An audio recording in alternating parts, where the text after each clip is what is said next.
Hi everyone, and welcome to the DM prep session for the Starlight Company Battle Royale that I ran last night. My name is Jacob Fox, and I'm going to be walking you through my plans and expectations for the Battle Royale.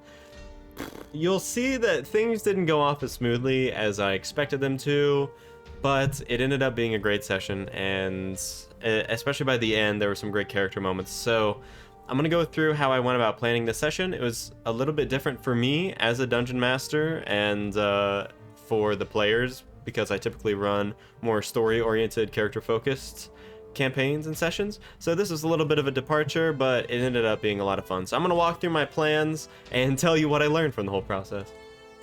You will see me probably adjusting the music a little bit. This is a different Foundry world than I was running for my other campaign fragments, which you can check out also on this channel. So anyway, I'm still working on adjusting all the music volumes. So I'll talk about how I went about planning this session. So I knew going into the session that I wanted to do a battle royale. Because a couple of our members weren't able to make it to the session last night, I didn't want to play fragments because I knew that we're towards the end of an arc and I don't want them to miss anything important. So this was a way to use up a week and have a little bit of something different than what we usually have. So Battle Royale with a bunch of characters that people have played in different campaigns and, you know, that we've played together that are up on our channel that, you know, you as viewers might come to like, or despise now after this session. So that posed a few challenges because I, as a dungeon master, really try to focus on character motivations, right? Why would they want to be fighting each other? So I let all 6 of them choose their characters that they wanted to play, and I came up with the idea for a Keeper of Starlight. So I wrote a bit of a script, which you can read here. I won't read it because I read it in the session. If you want to hear me read it, I read it in the session. So I wrote this, had the idea that there is some Keeper of Starlight, you know, like the Watcher in the Marvel Cinematic Universe. I mean, the Marvel universe, but then now finally with What If is being brought in. So I was kind of inspired by that. So someone who watches over and tells stories. This is something that Austin has touched on in previous campaigns, but we didn't have like an entity for it. We were just kind of pushing all of these responsibilities and actions on some nebulous individual. So putting this on someone named Keeper of Starlight, I think, is cool, and basically just someone who has the ability to control things but is content to just watch things. And this is also a callback to the Starlight Company, right? This is our whole shtick, is just telling stories beneath the stars, you know, as friends, and I wanted that to be a little bit of a callback to that. So that's what that is. So essentially, an individual brings a few heroes from different worlds and realities into one where they can duke it out, and the victor of this battle royale will be able to rewrite a wrong, change the course of history, or, you know, something like that. So they all enter, and there's a huge tower. So I knew that I wanted to have a fairly big tower, you know, some multi-layers, so that the players could go around and traverse this map together. And I wanted to make my own maps because, you know, we, especially now that we are Twitch affiliates and are growing our community, we want to be sure to not use anyone's art without their permission. So we've been really careful to make our own maps or not show anything. So like all of these tokens I made Hero Forge minis, but I'll get to that. So I then went to start creating the maps. I ended up making 5 maps. So I used Incarnate. So if you've never used Incarnate, you go to incarnate.com. A great tool, not sponsored by them, but hey, Incarnate, hit me up. I use you for a lot of maps and I love it. So, but I can show you on here. So this floor 0 is a courtyard.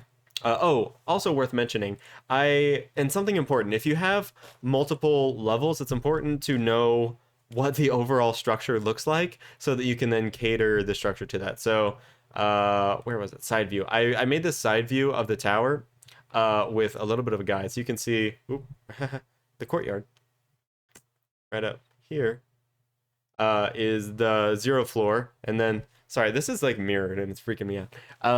The 1st floor then is what you see here. Then there's the 2nd floor is a larger branch. 3rd floor is a small arm that comes out towards the viewer. And then the 4th floor is a large top. So I prepped all that. I decided there would be 5 floors, including the courtyard. So floor 0 is this courtyard. Floor 1 is a little bit of a branch, and there's a chest over here with some things. Floor 2, there were bunks up in this room. This is a secret room, and the hallway stretched around here, and there was dynamic lighting and all that stuff, which you can see there. And then down here was a library. Going up the spiral staircase some more, led off to this branch. Right here is like an orange crystal in the wall. So this would have been a puzzle for them to do, a little quick puzzle for them to get through this secret door. However, I foolishly put windows here, and almost every character had a flying speed, so they just flew in the window to find the secret room. That was fine.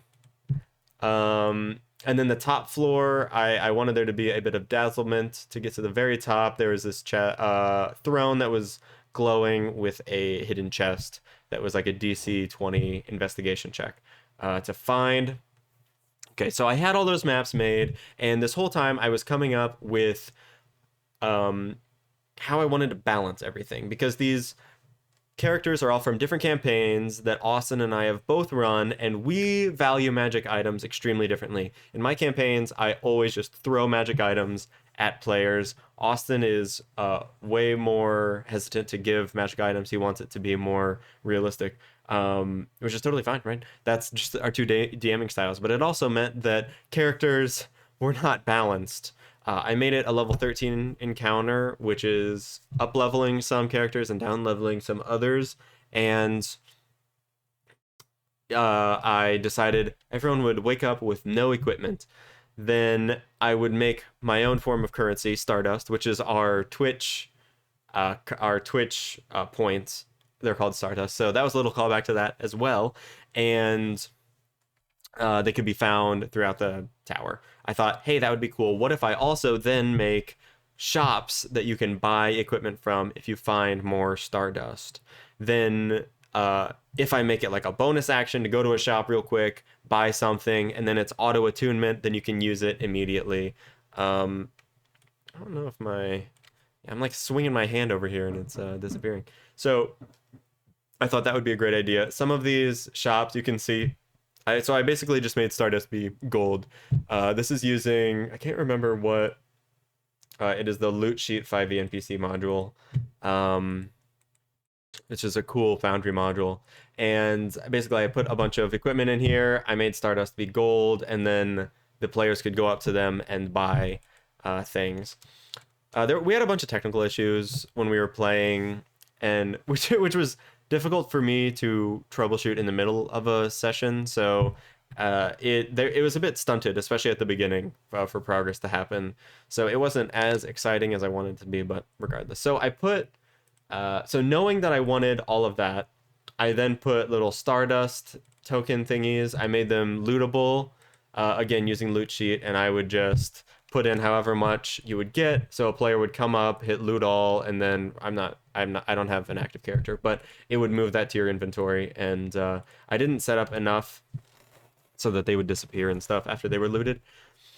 But that was that. And shops and chests and stuff, same thing. I just made a template and dragged it on there. And you can do that by, in the token, just not linking the actor data, so that you can put whatever items you want in, but then you only need one in your compendium.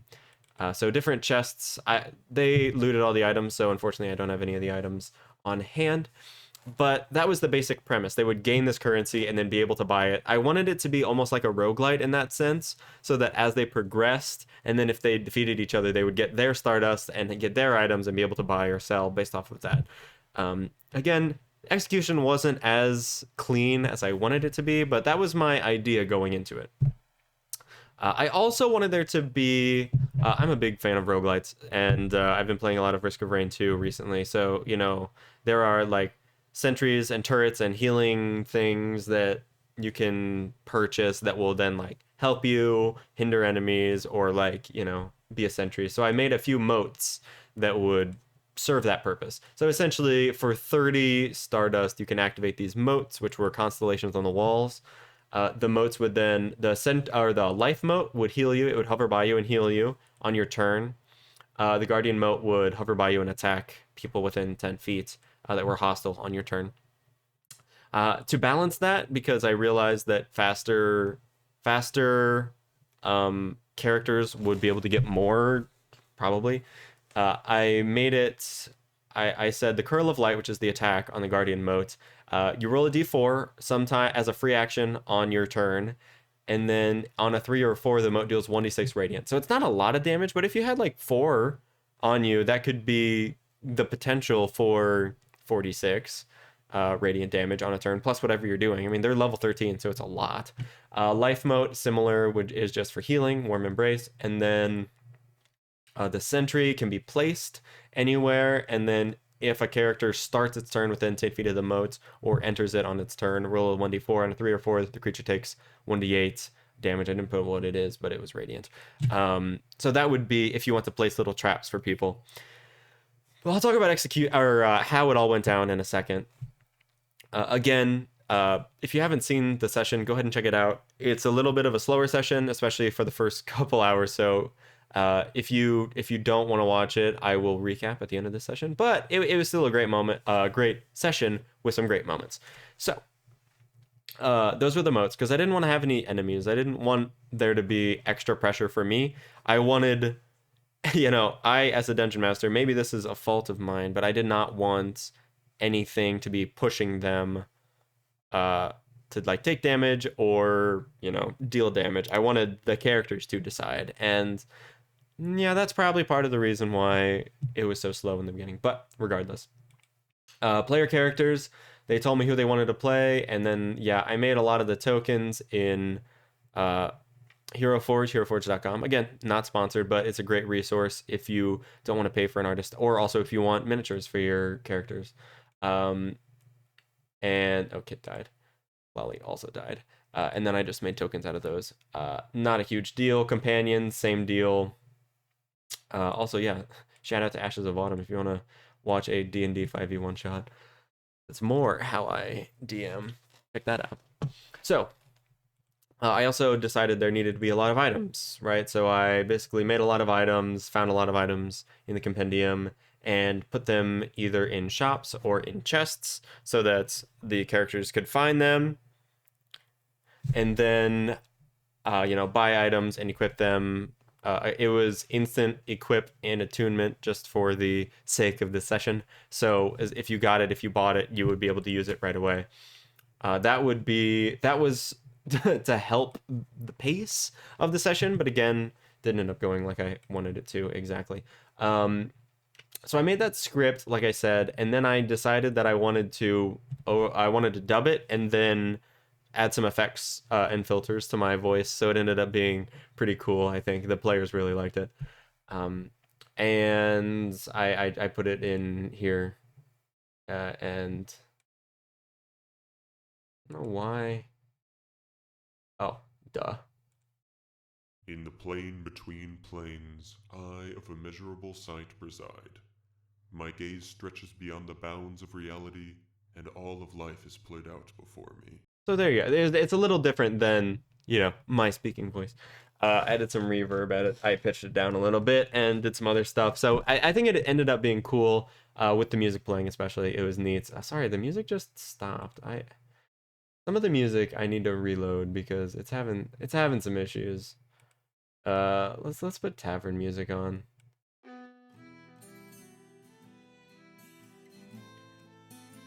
Sorry about that.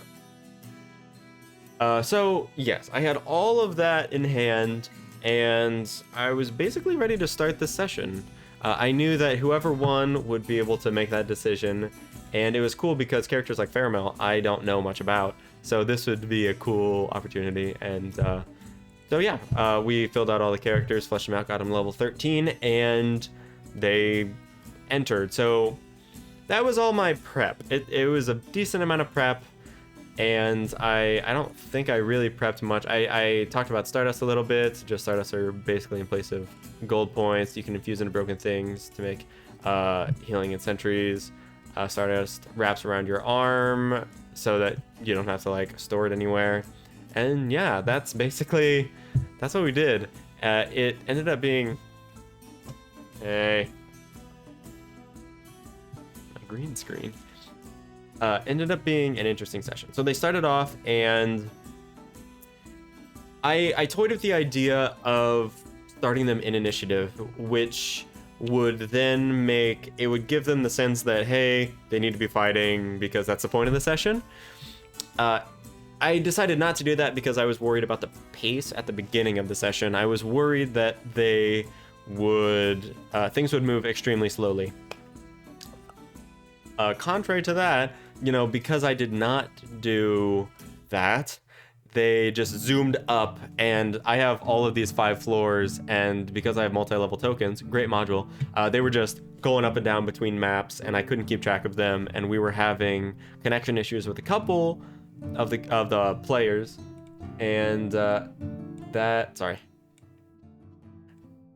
meant that I had to be focused on helping people get to different floors and saving everyone. I mean, watching the session, you can see I get pretty annoyed, not with my players, but just with everything that was going on and me not prepping as well as I wanted to, or prepping the right way, I guess, right?